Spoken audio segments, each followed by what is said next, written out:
In today's episode, we'll be talking about 5 ways to build your audience for your online course. Welcome to the Online Course Coach Podcast, brought to you by TrueFocusMedia.com. Whether you're a beginner or expert, this is the podcast for the latest in online course creation tips, news, interviews, and ideas. And here's your coach, Jeff Long. Welcome back to another episode of the Online Course Coach Podcast. My name is Jeff Long, and welcome back if you're a longtime listener like I know many of you are, and welcome if this is one of your first episodes. In each episode, it's my goal is to give you a topic that you can put into action quickly. While we may do some theory-based episodes, a lot of them are more action-based, and that's one of those today. And so today I want to talk about, how to build your audience, how to grow your audience. Because let's be honest, if you don't have an audience, a platform, if nobody knows you, your online course is going to be harder or impossible to sell. But before we get into those 5 different ways or 5 different strategies, I want to just give an update. And we have some really cool episodes coming up in the future. I have some podcast guests, some interviews lined up.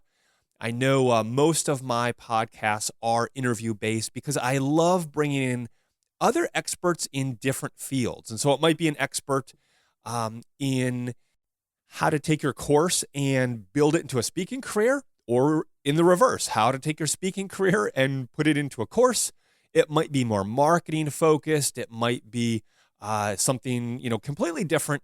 I love having different industry experts on. But today, it's me giving some awesome advice, awesome content that I know you're going to like.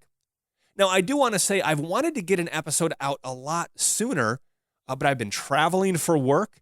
I just got back from a video shoot the other day. It was probably one of my most intense video shoots. We were doing a promotional video for a college and had a lot of fun there. Also went on vacation, so I was gone with that. And then I got really sick and was out of commission for over a week. In fact, you might even be able to hear it a little bit in my voice. It feels a little raspy here today, so I apologize for that, getting over that as well. And so I've gotten a lot of emails lately, and so if you have emailed me and you're waiting for a response, I'm hoping to get those email responses back to you here soon. So check those out. But I really do appreciate you letting me know about your course, about your idea, about your podcast that you have, and I will be responding to those here shortly. And then I had a lot of fun doing the free video series about how to create effective video courses in half the time, and then releasing my training course called Easy Video for Courses. I had a lot of good responses, some awesome feedback both during and after that. And I'm excited to teach more people about my specialty or about my expertise, which is how to create effective videos for online courses without breaking the bank or losing your mind, since video can be complex and costly if you don't do it right. And so, I'll probably have some additional episodes in the future, but let me know, what struggles you have with that, because I know that is one of the biggest barriers to entry is creating those effective videos for your courses. Now, I know you can make simple videos, hey, just throw up a screencast video, or hey, just kind of throw this up. And hey, you can do that. But if you're going to have an effective course and have effective videos, you definitely want to follow a strategy, a system, so you don't lose your mind and break the bank with that. All right, so let's get into the 5 strategies to build your audience for your online course. And like I said at the beginning, if you don't have an audience, if you don't have a platform, if nobody knows who you are, how do you get up and running? How do you build that audience? How do you build that expertise, that credibility? So here are 5 things that you can do. And I've actually done, I believe, all 5 of these and have had good success with them. And so that's why I recommend these 5 strategies. So the first one is start a podcast. All right. So you're listening to my podcast. One of the reasons why I started this podcast was to build credibility. I have the expertise, but a lot of people didn't know me. And so I thought it would be fun to start a podcast. And so that was one of the reasons. Another reason was I wanted to connect with other industry experts. And I knew that interviewing industry experts would position me as an expert along with them. And then as well as having solo shows like this one would also position me as that expert. And so starting a podcast will definitely position you as an expert. It will actually teach you a lot of things, in your research, in your interviews, in all the different episodes that you will definitely grow as that expert. So you might be a 7 or an 8 on that scale when you come into the podcast, and you're definitely going to grow. Maybe it's an 8, 9, 10 on that scale with your podcast. Now, let's say you are not an industry expert. Let's say you don't have the years and years of expertise. I have over 13 years of expertise in my field here, but maybe you don't have that. Well, maybe you just have 1 or 2 years, and that's still okay, because maybe your audience is for those beginners that have a month of experience, and they want to know, hey, what's that next step? They want to know from somebody that has 1 year of experience, and they want to know, hey, what's that next step that will get me from month 1 to month 2 to month 6 to year 1 and down the road. So you don't have to have, 10, 20, 30 years of experience. You might just need to have more than your audience. And so if you're intimidated by starting a podcast, don't be, because you don't have to know all the answers. You just have to know slightly more than your audience. And I guarantee you will learn, you will grow in your expertise as you create this podcast. Now, a couple resources for those of you that want to start a podcast. I highly recommend my friend Daniel J. Lewis of theaudacitytopodcast.com.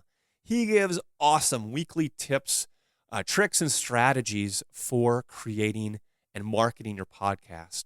And he lives here with me kind of locally, but we run into each other at local conferences as well as different podcasting conferences. He is a great guy. One of the top podcasters that I would highly recommend.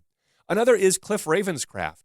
His podcast recently changed from podcastanswerman.com, and I believe now it's called the Cliff Ravenscraft Show. But if you just go to podcastanswerman.com, he has hundreds of episodes in the bank there that you can listen to get your podcast up to speed. And then the third resource is a conference. It's called Podcast Movement. And last year I was at that. It was in Chicago. This coming year, it is in Dallas. And so if you go to podcastmovement.com, you can check that out. It is a fantastic podcast conference. A lot of good speakers, sessions, networking, you name it. It is awesome. So if you're looking to start a podcast, don't let that intimidation factor of, I don't know how to do it, it's too complex. There are resources out there. I'm sure there are hundreds of YouTube tutorials you can look at. Hey, maybe there's even some online courses on how to start a podcast. I guarantee there are. In fact, Cliff Ravenscraft has some, I believe Daniel J. Lewis of the Audacity to Podcast. He actually has a community you can join that seems really good. So don't let the tech or the unknown factor be a roadblock to starting your podcast. All right, the second strategy to build your audience for your online course is be a guest on podcast. So maybe you don't want to create your own podcast. Maybe you don't feel like you have the time. Maybe you feel like it's too technical, it's too complex. One of the strategies that I've seen work amazingly well is being a guest on podcasts. Now, Aaron Walker is one of my friends. He's in my mastermind group, and he has been on, I believe it's 50 to 100 podcasts, maybe even more, in the last year or two.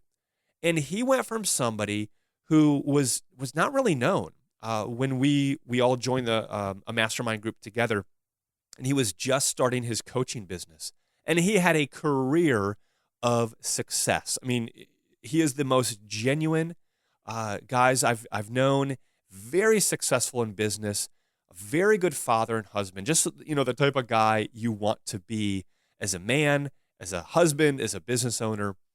And he was starting a new coaching career, but nobody really knew about him. And he didn't want to start a podcast. It just didn't fit him at that point in his business career. And so he started to become a guest on podcasts, and his business literally exploded. I mean, it was amazing to see him go from, just a beginner coach. And sometimes coaches, they don't really get traction. Nobody knows them. They don't, get any clients. But because he had a message to share and he had a strategy in place, whenever he was a guest on podcasts, he had a lot of success. He's been on Entrepreneur on Fire, I think 3, if not more times. And he is one of John Lee Dumas's top most listened to podcasts, I think top 10. He's been on multiple podcasts. You've probably heard him. He is a great guy. He has a membership site that you can join, Aaron Walker does, that really helps you become a better man, better father, a better business owner or employee. So I would definitely check that out. Now, one of his strategies was when he was on a podcast, he wouldn't just say, hey, go to my website, check it out, check out my blog, check out the About Me page, because nobody ever does that. He would have a strategy that was a custom PDF, a mini course, something to give away. So when he was on a podcast, he would say, hey, go to my website, and he would give a specific URL, so it might be viewfromthetop.com/podcast XYZ. And that would have a download that somebody could sign up with their name and email, download that item, and they would be on his mailing list. And this grew his mailing list wildly, successfully, and quicker than many people grow their mailing list. So a very successful strategy to grow your audience for your online course is to be a guest on podcasts. Now, you definitely want to start with podcasts that are in your niche, in your field, but kind of grow out from there and ask for referrals. Ask for, who else you can serve, what other podcasts you can be on, and you should get some referrals. Now, make sure when you go on podcasts or ask to be on podcasts that you're not just, trying to sell, trying to pitch, trying to promote. Make sure you are giving, 90%, 95%. And that last ask might be a free tutorial, a free course, a free download, something that's valuable. Because you want to continue that relationship with that user, but on your own email list. So definitely check that out. All right, the third strategy to build your audience for your online course is to write guest blog posts. Now, this is something you should consider doing for similar industries, of course. So if you're an author, you want to write guest posts on similar blogs that have a similar message. And so find those top 10 or 20 blogs.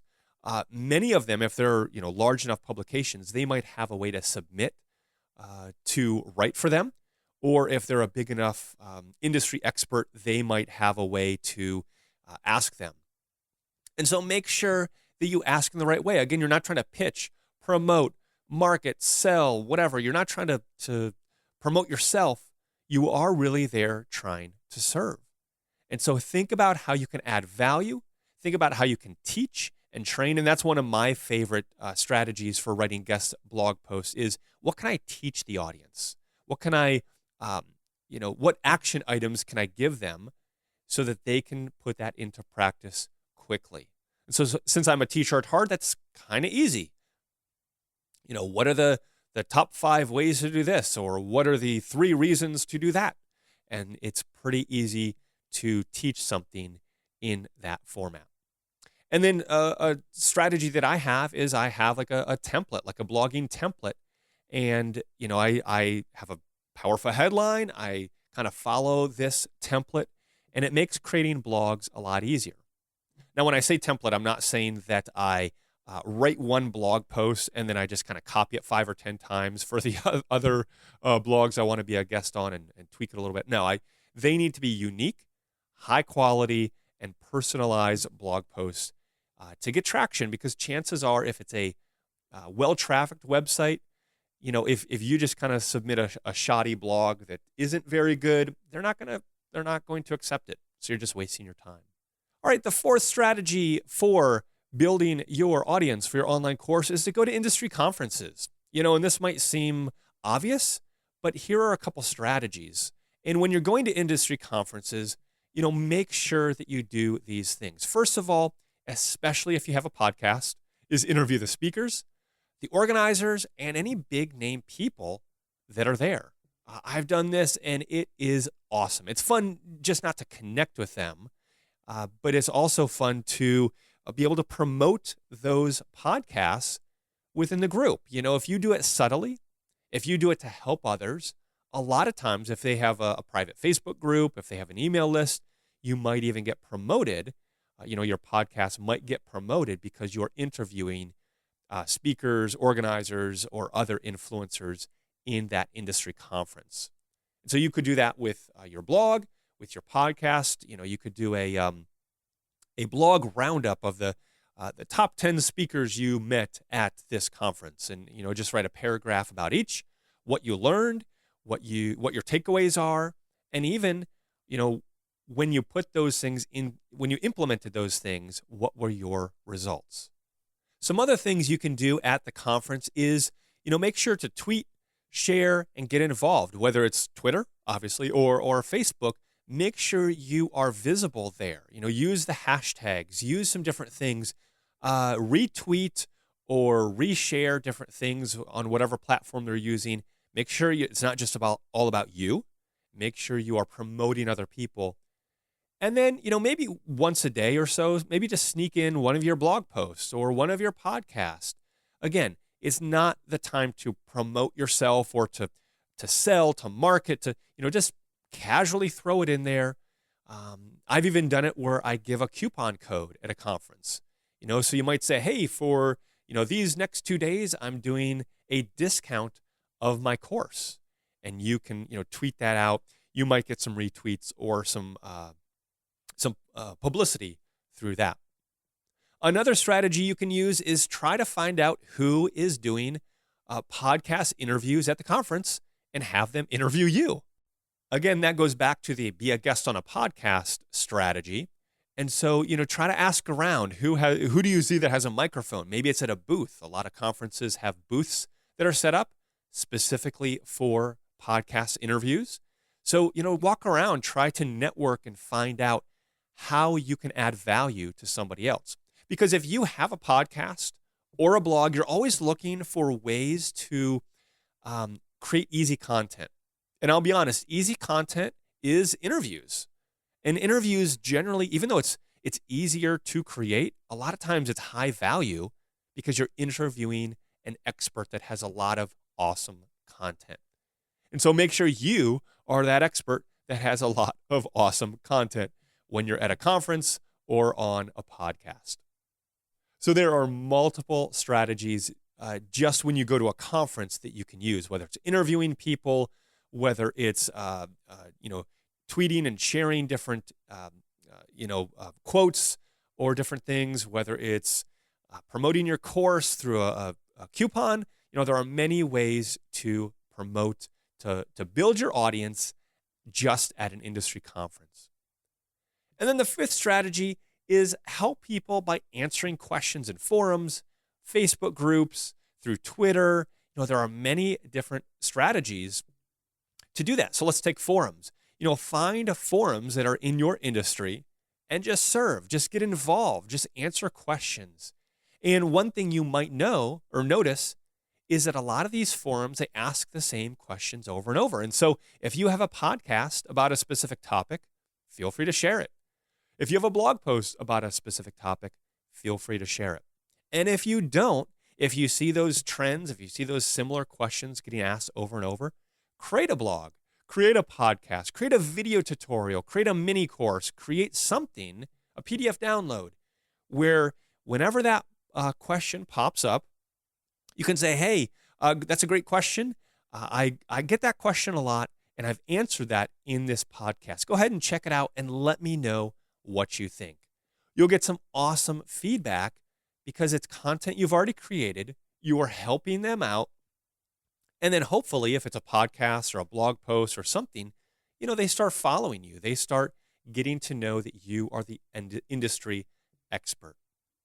Now, if it's a private Facebook group or an open Facebook group, obviously keep answering questions, put blogs or podcasts or video tutorials and find out ways to serve. I've been involved in several private and public Facebook groups that do just this. I do similar things. I see others do this.